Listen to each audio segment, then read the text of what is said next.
En una casa de paredes finas y relojes que no sabían callar, un cuadro respiraba cuando todos dormían.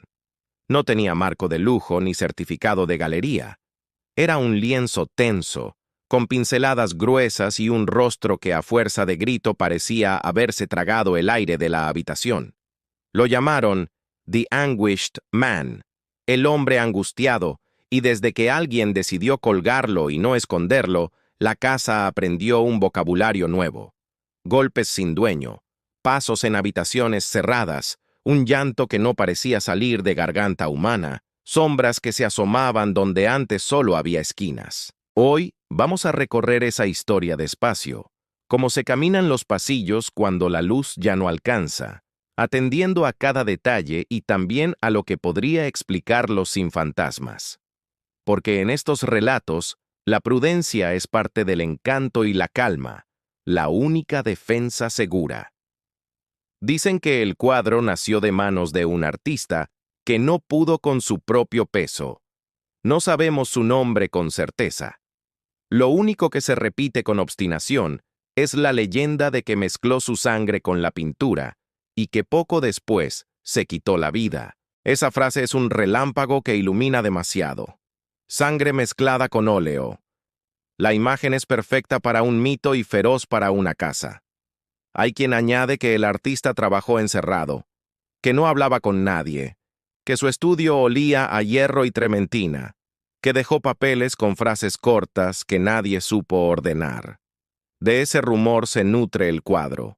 Un fondo oscuro, un rostro de tonos sanguíneos y ceniza, la boca abierta como si estuviera gritando bajo el agua, los ojos cerrados con la violencia de quien no quiere ver y sin embargo ve.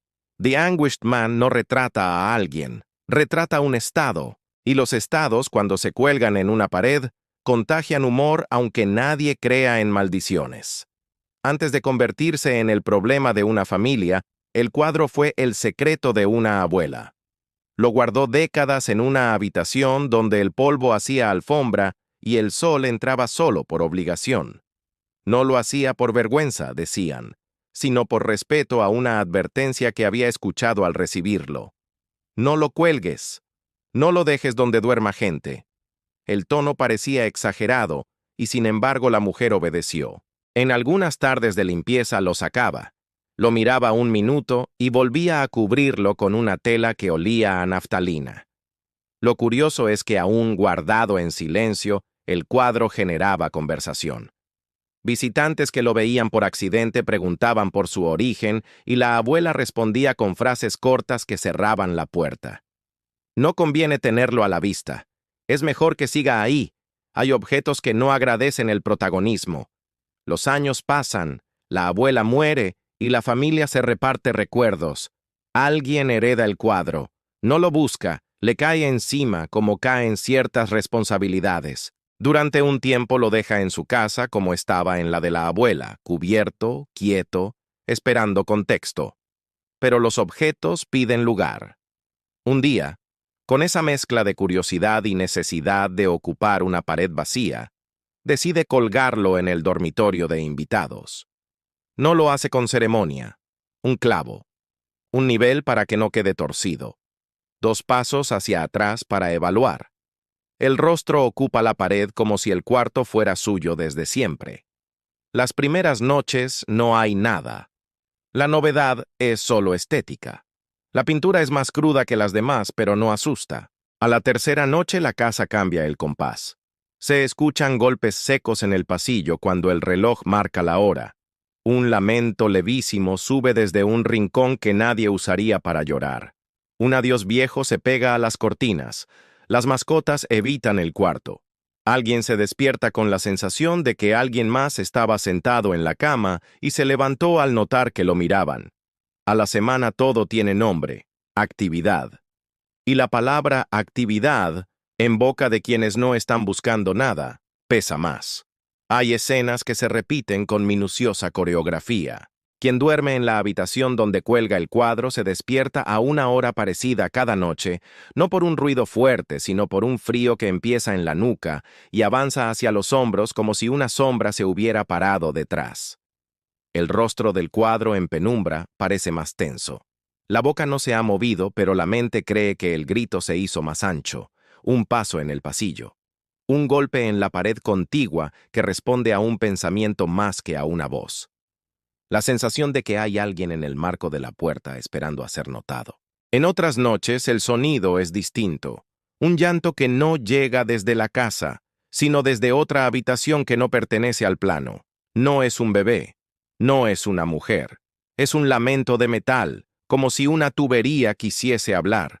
Esa mezcla de llanto y golpe en la estructura es la señal de la que todos hablan. Y cuando por fin alguien se levanta a encender la luz, la casa vuelve a su tamaño normal y el cuadro sigue quieto, mudo y feroz. No todos se asustan. Hay quien entra en ese cuarto y no siente nada extraño. Eso también forma parte del misterio y de su posible explicación. En estas historias, el estado mental, el cansancio, la expectativa y la luz hacen equipo. Quien llega con miedo sale con prueba. Quien llega con prisa sale con una anécdota. El cuadro, mientras tanto, recibe miradas. A fuerza de ser observado, se vuelve espejo. Lo que devuelve es una emoción concentrada. Angustia, sí, pero también un raro consuelo de reconocimiento. Hay quien dice que frente al lienzo ha sentido ganas de llorar sin saber por qué, no de miedo, sino de una compasión a la que el cuerpo no está acostumbrado. Esa mezcla de horror y ternura alimenta el mito. Tal vez la actividad no sea solo ruido. Tal vez la casa respondió porque alguien por fin miró con demasiada intensidad. En el catálogo de fenómenos asociados a este cuadro hay varios que merecen detalle. Los golpes de pared que responden a preguntas y que parecen venir de detrás del lienzo. El olor a hierro en una habitación sin objetos metálicos expuestos, como si la leyenda de la sangre se liberara en partículas que no se ven. La sombra recortada en el pasillo que se planta siempre a la derecha del marco de la puerta, a la altura de los hombros de un adulto, y que se disuelve cuando se nombra su presencia. La sensación de peso en el colchón cuando nadie más está sentado y el registro inequívoco de que la ropa de cama se marca como si algo se hubiera apoyado. La voz sin palabra que suena durante segundos, demasiado baja para entender y demasiado nítida para creerla fruto del sueño. A todo eso se suman efectos colaterales. Pesadillas de repetición con el mismo rostro del cuadro, niños que se niegan a pasar por el pasillo de noche, mascotas que fijan la mirada en la pared opuesta, donde cuelga el lienzo, como si supieran que lo importante no siempre está delante. Quienes se han tomado el trabajo de registrar estos fenómenos instalaron cámaras y grabadoras. El material siempre es discutible. Sombras que se mueven cuando pasa un automóvil por la calle. Puertas que se abren con corrientes de aire que nadie midió, sonidos que la casa emite en su ciclo normal de dilatación y contracción nocturna convertidos en señal. Hay piezas más contundentes. Un quejido prolongado en una habitación vacía cuando todas las fuentes probables estaban apagadas. Un golpe que cae justo después de una pregunta sencilla. Un susurro que se cuela en una grabación donde nadie habla y que suena como una palabra corta con consonantes gastadas. Incluso así, los escépticos recuerdan que cualquier casa tiene repertorio si se la escucha con demasiada atención. Y los creyentes responden que pocas casas se reorganizan tanto por un solo objeto. Hablemos de la estética de la obra, porque no es un dato menor. El hombre angustiado no es un cuadro bonito en el sentido clásico. No decora, destapa. El color entre rojo oscuro, marrón y negro pide que el ojo se quede y eso, de noche, es jugar con ventaja. La boca abierta no enseña dientes. Es un hueco. El hueco en el rostro de alguien que se está deshaciendo por dentro. Los ojos apretados hablan de dolor que el cuerpo quería no ver. Es imposible mirarlo sin que el cerebro produzca un eco corporal. Esa reacción primaria puede explicar parte de la actividad que se atribuye a lo sobrenatural. La mente, agitada por un rostro así, magnifica cada ruido. La culpa de tenerlo colgado, si uno cree que no debería estar ahí, hace su parte. Y sin embargo, de nuevo, hay noches que no encajan en un modelo sencillo. Visitas que no sabían nada del cuadro y que al cruzar el pasillo se detienen con un escalofrío de cuello sin saber que detrás de la puerta los espera el lienzo. Ruidos que se terminan al bajar el cuadro y vuelven al colgarlo. Olor a metal que se apaga cuando el lienzo duerme en un trastero y reaparece cuando mira a la habitación. Ese encendido y apagado alimenta la idea de que el objeto no es neutro. En algunas versiones de la historia, el cuadro provocó accidentes sin gravedad pero oportunos. Una caída leve bajando la escalera justo la noche en que se dejó la puerta del cuarto entreabierta. Un vaso que se resbala de una repisa y se rompe cuando no había corriente ni vibración que lo empujara. Un televisor que decide encenderse solo a volumen bajo a la hora exacta en que la noche anterior alguien había oído el llanto. Es fácil tejer un hilo entre sucesos sueltos si uno trae el ovillo del miedo en la mano. También es difícil ignorar que la secuencia se repite. Si la experiencia fuera de una sola noche, se archivaría como anécdota. Al tercer episodio, la casa aprende a esperar, y lo que se espera tiende a suceder, dicen unos. Lo que se espera revela, dicen otros. Hay un momento clave en todas estas historias. El de decisión. Guardar el cuadro o dejarlo a la vista. Quien lo guarda suele describir un alivio que no es solamente estético. La casa recupera silencio. El pasillo se vuelve pasillo.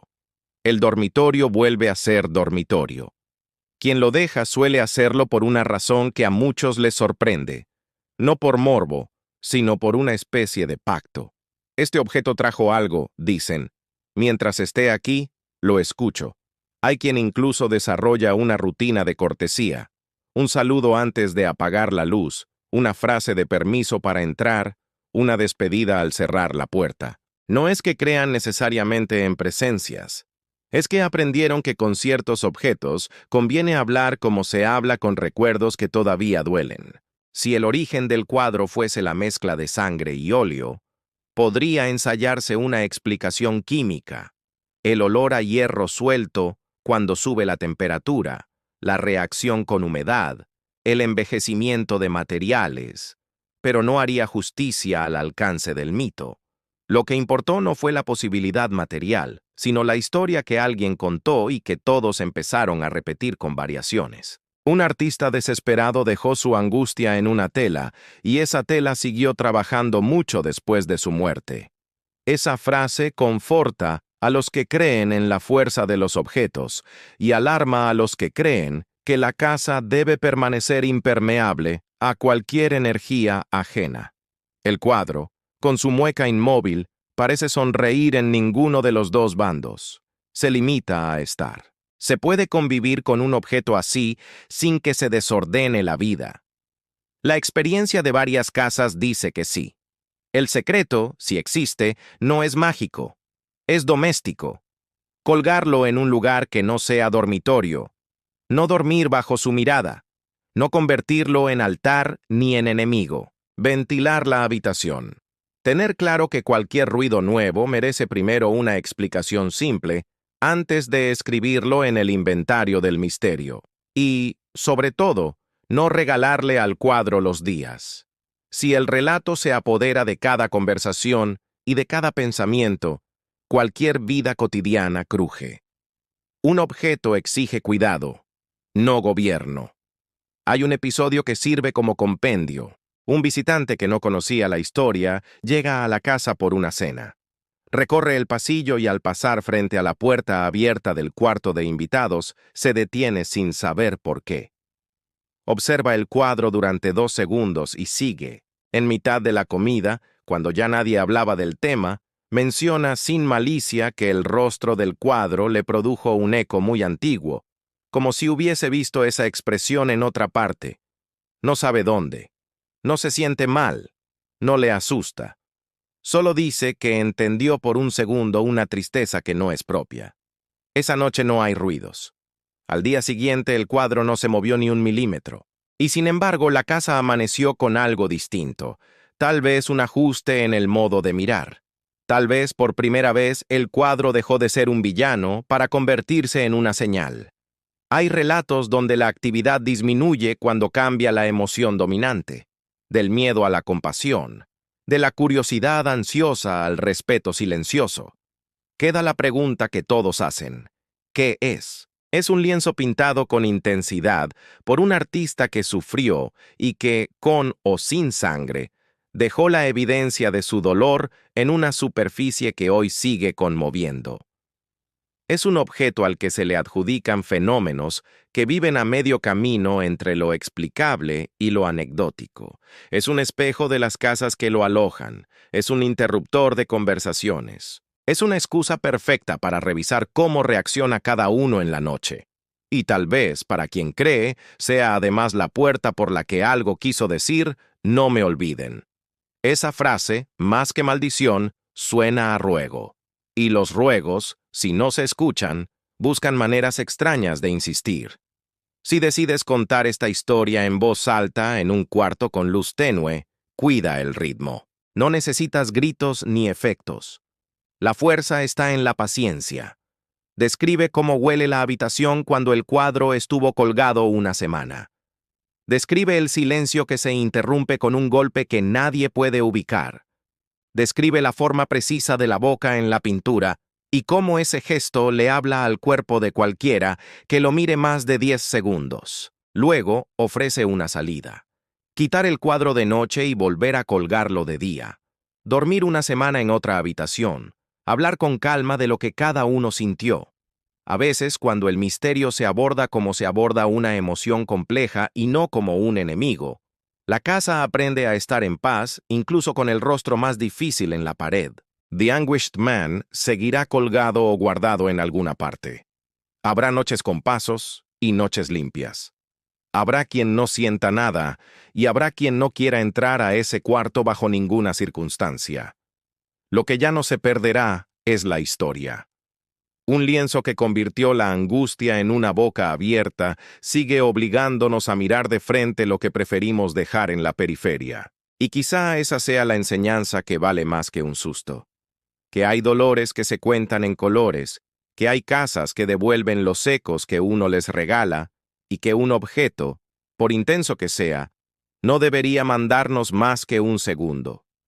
A partir de ahí, somos nosotros los que decidimos qué cuelga en el centro de la pared y qué dejamos en la sombra. Si esta noche te quedas pensando en el rostro del cuadro, no pelees con la imagen. Deja que el pensamiento pase como pasa un tren, y recuerda que fuera de la historia hay familia, hay café, hay una calle con ruido, hay una luz que sí te pertenece. La pintura, con toda su fuerza, seguirá siendo pintura. Que no sea dueña de tus horas. Que sea un relato que se cuenta para aprender algo del miedo y algo del consuelo. Y si algún día te cruzas con ella cara a cara, frente a frente, a la distancia justa para no exagerar ni negar, toma aire y mírala un instante con honestidad. Verás que además de gritar, el rostro también escucha. Y a veces con eso alcanza para que la casa vuelva a dormirse sin sobresaltos y el reloj marque la hora sin invitar a nadie más. Porque la última palabra en cualquier casa debería ser siempre nuestra. Y tal vez el hombre del cuadro en el fondo solo esté pidiendo que alguien se lo recuerde.